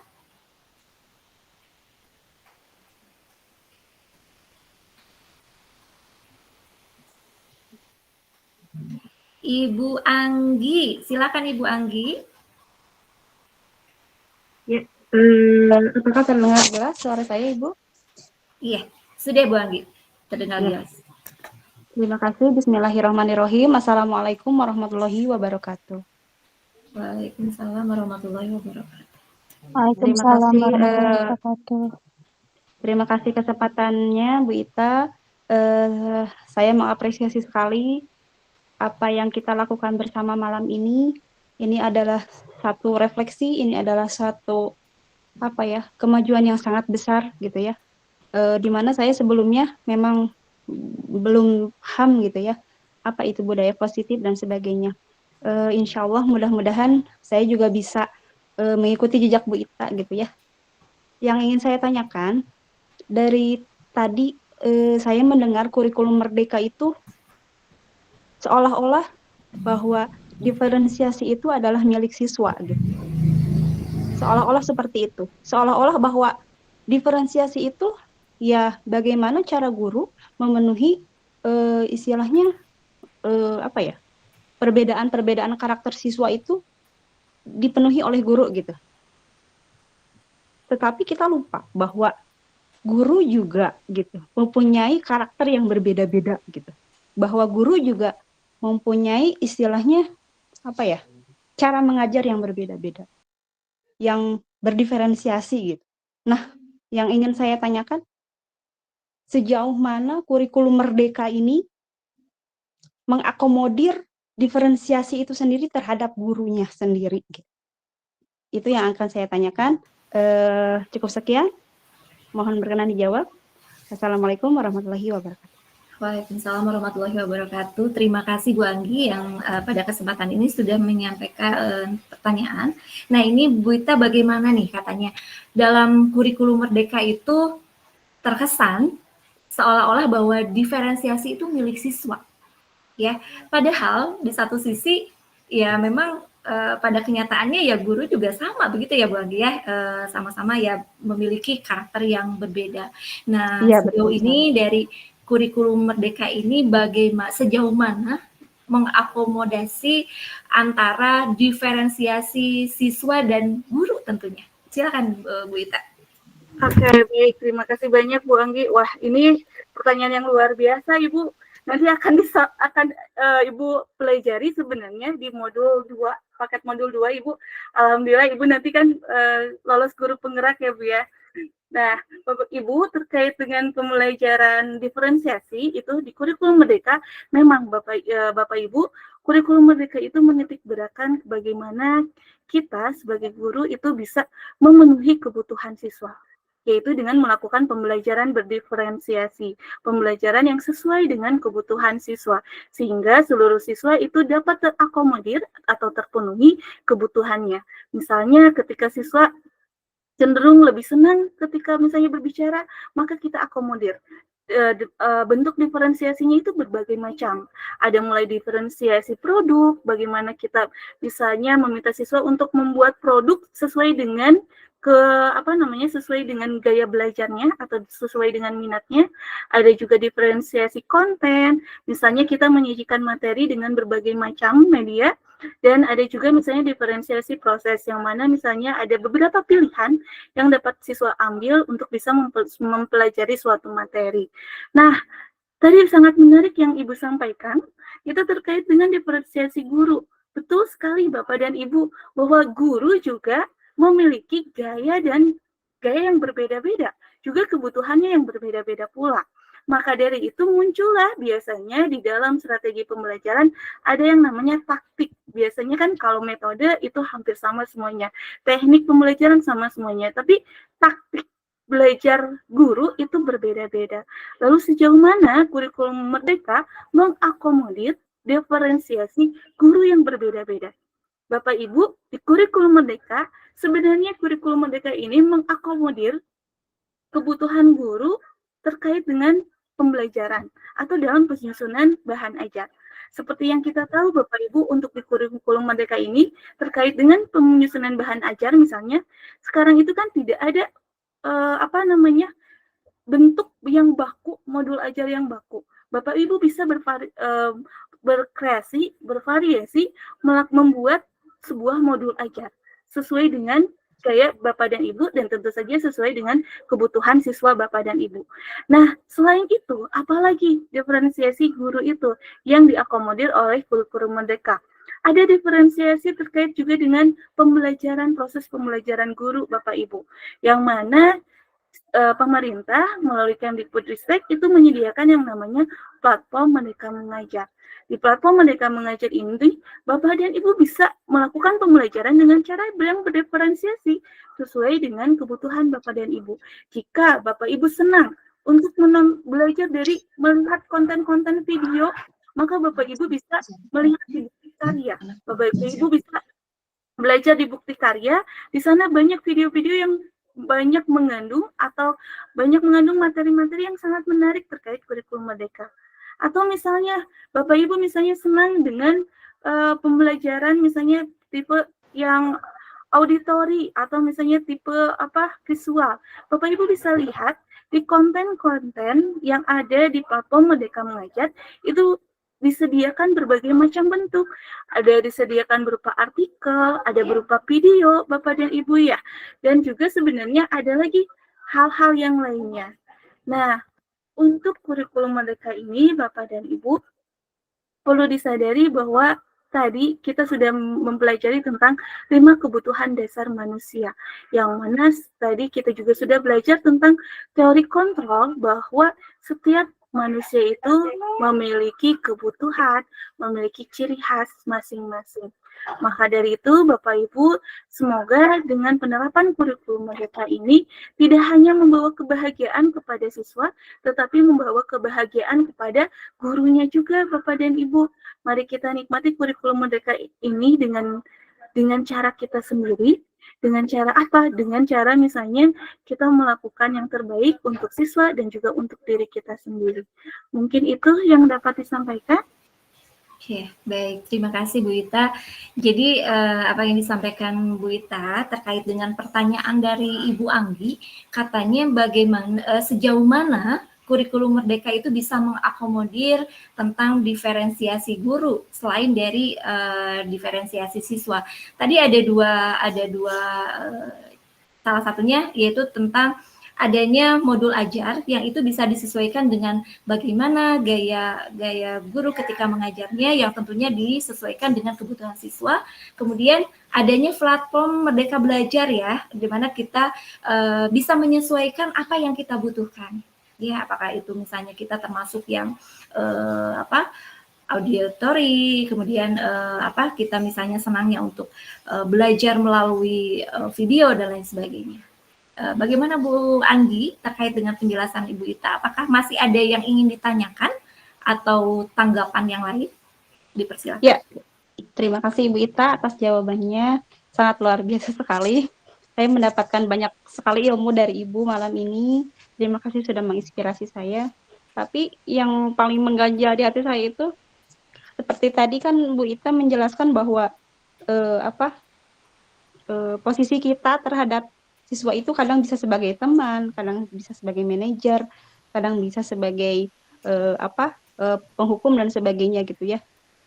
Tapi adakah istilahnya memang urutannya memang apakah penghukum itu rendah daripada misalnya sebagai teman, atau misalkan sebagai teman itu yang paling tinggi loh, yang paling bagus loh gitu ya, karena dia misalkan benar-benar bisa memenuhi kebutuhan siswanya, lebih dekat dengan siswanya dan seperti itu gitu. Apakah seperti itu atau bagaimana?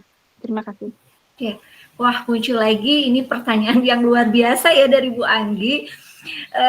Tadi berkaitan dengan posisi kontrol kita itu ya, dari mulai penghukum, kemudian manajer sebagai teman. Nah, apakah katanya posisi penghukum itu selalu ada di posisi yang paling bawah dan ternyata yang paling bagus misalnya sebagai manajer atau sebagai teman gitu. Itu bagaimana tuh Bu Ita?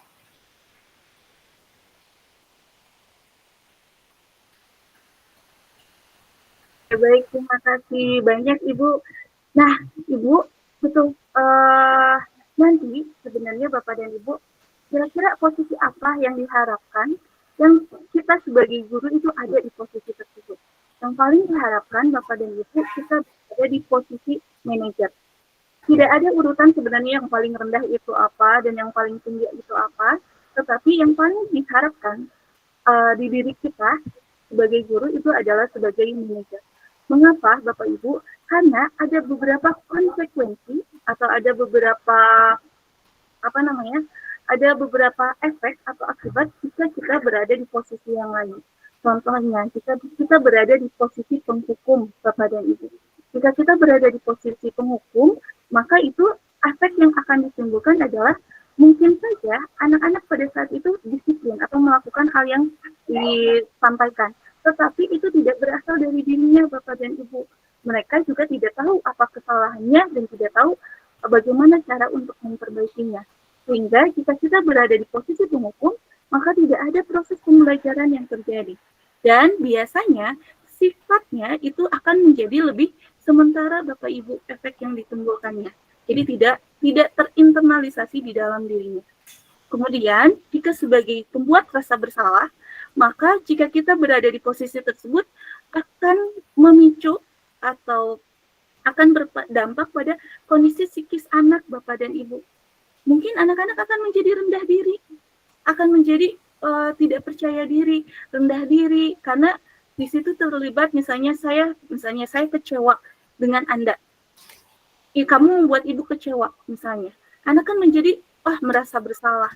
Anak menjadi bersikap akhirnya rendah diri. Mereka tidak, dan di samping itu mereka juga tidak tahu bagaimana kesalahannya, kemudian bagaimana cara untuk memperbaikinya. Dan jika di dalam posisi teman, Bapak dan Ibu, di posisi teman memang tidak melakukan dampak misalnya negatif psikis misalnya, seperti di dalam posisi merasa bersalah, atau misalnya fisik di dalam sebagai posisi penghukum misalnya. Karena biasanya kalau posisi penghukum itu biasanya melakukan hukuman dalam bentuk fisik misalnya. Tetapi Bapak dan Ibu, anak-anak menjadi tidak tahu kesalahannya dan tentu saja tidak bisa memperbaiki kesalahan tersebut gitu. Jadi anak-anak, oh ya udah, lempeng gitu Bapak Ibu pada akhirnya. Nah, kalau di sebagai pemantau Bapak dan Ibu, kalau di posisi pemantau anak-anak tahu kesalahannya, tapi mereka tidak tahu cara memperbaikinya.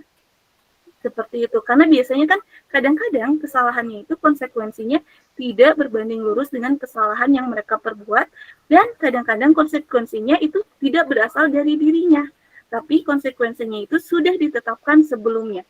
Jadi anak-anak di situ tidak bisa berpikir kritis apa yang harus mereka lakukan untuk bisa memperbaiki kesalahannya tersebut. Seperti itu. Berbeda dengan manajer. Mengapa?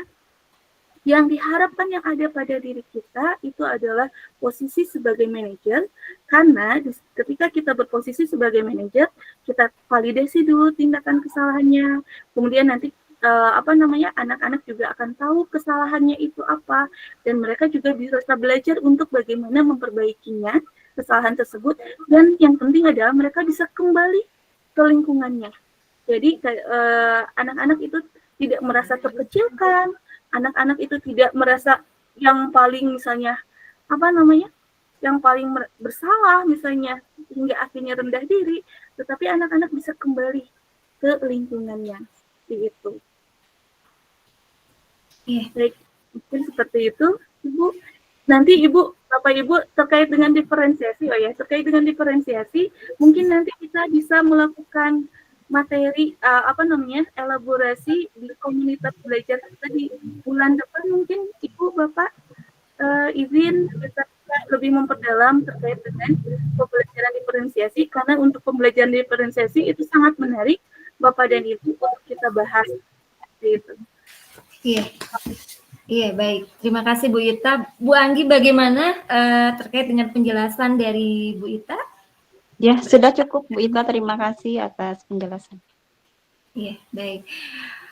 Ibu dan Bapak, seperti yang sudah saya sampaikan tadi, ketika kita berbicara tentang bagaimana kita menciptakan budaya positif di kalangan siswa, dan tentunya kita juga sebagai pendidik, itu tak akan berujung. Sebetulnya saya yakin masih banyak hal-hal yang ingin Bapak dan Ibu tanyakan, masih banyak hal-hal yang ingin Ibu Bapak tanggapi terkait dengan budaya positif siswa, tapi sepertinya kita terbatas dengan waktu. Semoga di lain kesempatan kita bisa berdiskusi lagi, baik itu tentang budaya positif atau hal-hal lain yang terkait dengan khususnya ya dunia pendidikan siswa dan kita sebagai pendidik. Mungkin begitu ya Bu Ita ya. Semoga nanti di lain kesempatan kita bisa berdiskusi lebih banyak lagi ya terkait dengan ini semua. Ibu dan Bapak, sebelum acara ini ditutup, mohon berkenan untuk melakukan foto bersama dulu ya Ibu Ita ya. Ya, Bapak Ibu boleh on kamera, kita izin berfoto bersama dulu Bapak Ibu.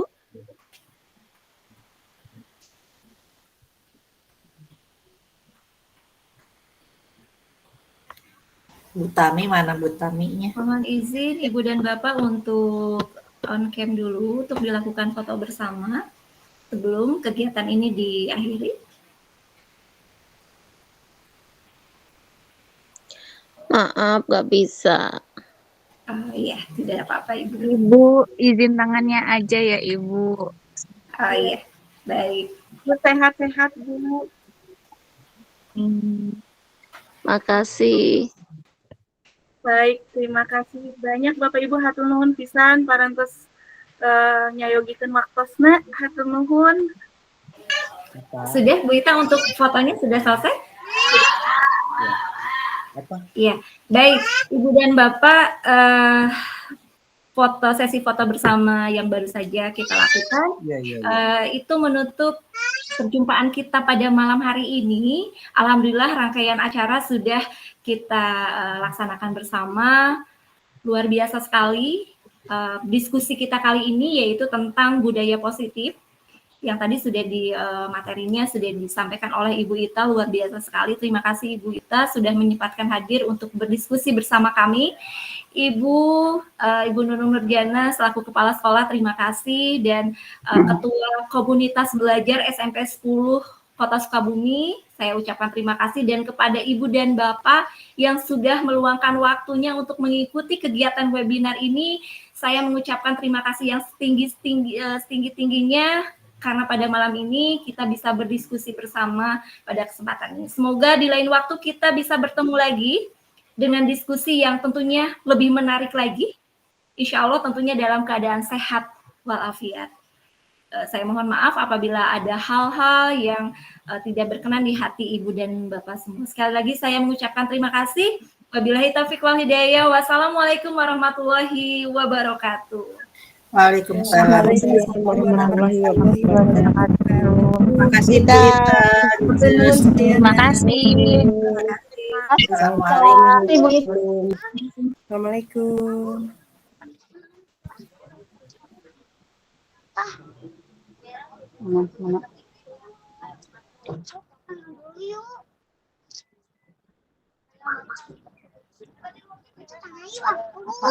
Sebentar. Mana?